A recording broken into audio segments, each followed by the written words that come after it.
Sulit na sulit ika nga ng mga fan ng Shagab ang kanilang panonood sa Dear Heart concert ni Sharon at Gabby. Habang nagsoshow ang ex-couple, ay parang kinukwento nila kung anong meron sila dati. Nabanggit ng megastar na noon daw ay ang ultimate dream niya ay ang maging asawa si Gabby. At syempre, hindi mawawala sa show na tawagin ng aktor si Sharon na baby or babe. Samantala, hindi maipaliwanag ang kilig na naramdaman ng mga netizen sa ipinost ni Gabby Concepcion sa kanyang Instagram account.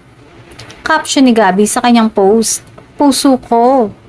Ang kanyang post ay picture nilang dalawa ni Sharon Cuneta na nakahawak sa kanyang dibdib na kuha sa kanilang Dear Heart concert tour.